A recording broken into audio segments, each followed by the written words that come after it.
Hi everyone, it's part two of Baked Meringue Day with Chef Rose. Wanted to show you the finished meringues.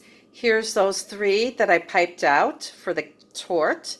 But then the extra, I piped them into these little cookies, and you can kind of see the texture inside. It's dried out, but it's nice and yummy. It's got a great flavor. I'm going to save those for when we do petit fours. I'm going to show you what we're going to do with those. So I will put those aside. And we're going to make the Swiss meringue buttercream. I've warmed up the 4 ounces of egg whites and 8 ounces of sugar. And again, remember, you don't want to heat it more than 120. So I got it around 110, 111. And now I'm going to whip it up.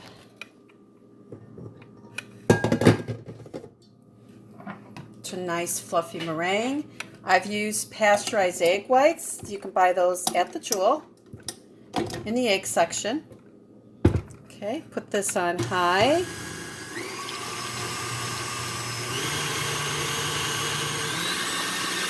Show you all the other prep I've got going.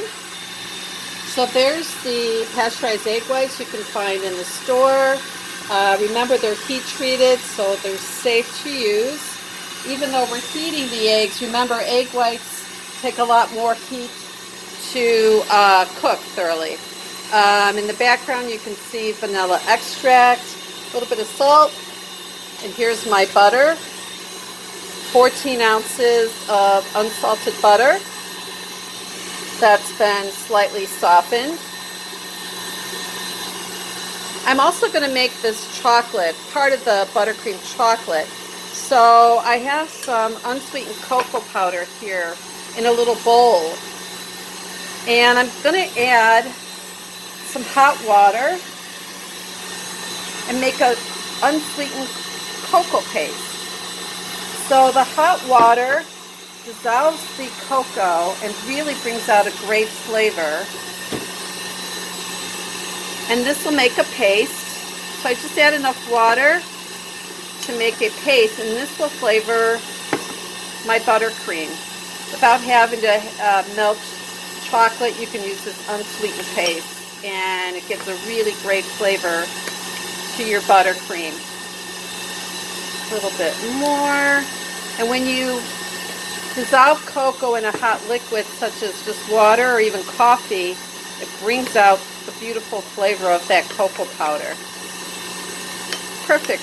You can kind of see it's kind of like a paste, and that's what we want. Beautiful.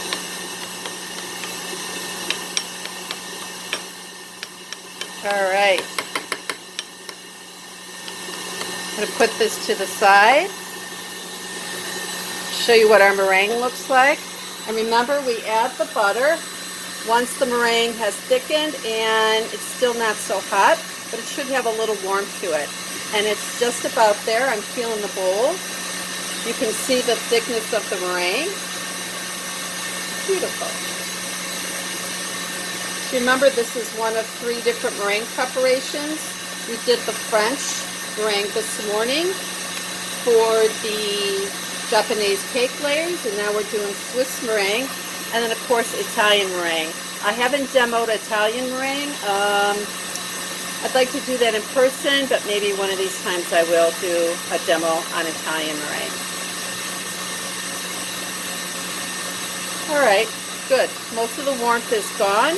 If it's too warm, remember, it'll melt the butter, and I don't want that. And if it gets too cold and the butter's too cold, it'll kind of look curdled. But you can usually resolve either issue should that happen. Alright, so I'm going to turn the mixer down to like a 3 or 4, and then just start gradually adding the butter in small pieces.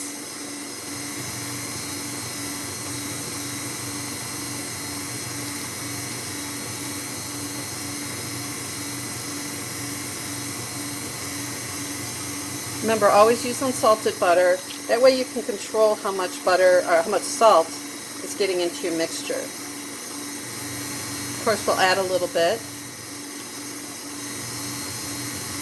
after I get all the butter incorporated. So we'll add vanilla and some salt. This is a recipe for Italian meringue buttercream in your book, but using the Swiss meringue variation. So it ends up just being 8 ounces of sugar, 4 ounces of egg whites or pasteurized egg whites, about 14 ounces of butter, a little bit of salt, and vanilla. That's it.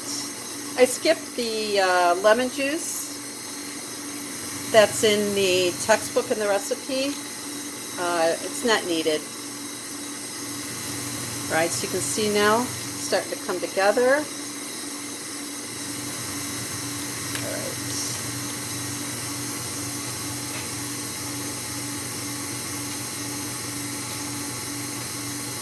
Once you get the butter in, you can increase the speed.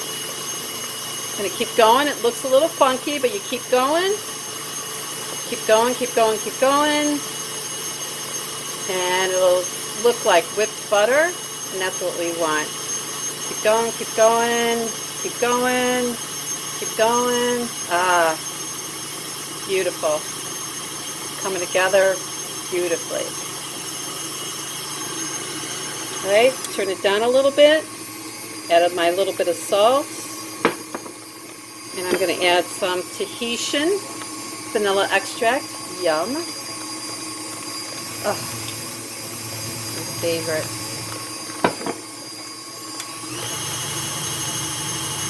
All right, let me show you what it should look like. Now remember, this buttercream can sit in the refrigerator for probably up to 60 days. So I am going to save part of it for a later project. I'm going to put some in a bowl here and flavor it with that chocolate. The chocolate paste. That should be enough for my torte. Well, maybe a little bit more. Be on the safe side. Okay. So now I'm going to add the chocolate paste, and I'm not sure how much. So I'm going to kind of do it to taste. And I can save the paste for another use. Cover it up and save it if I don't use it all. So this is going to go real nicely with the hazelnut meringue layers.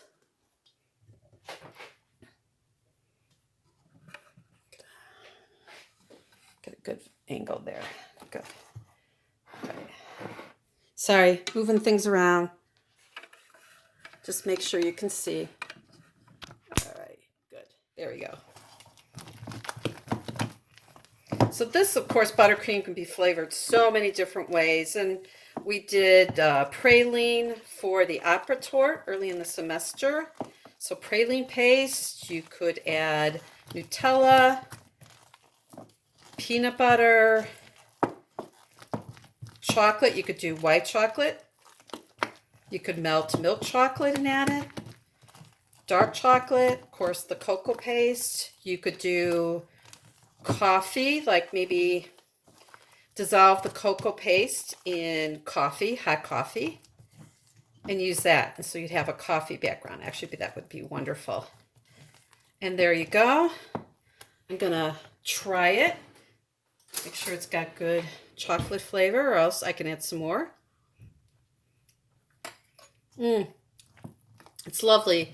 Just enough, but not too rich. Should go really well with the cake. So I'm going to get all the components together, and stay tuned for part 3, putting together our torte. Thanks. See you guys soon.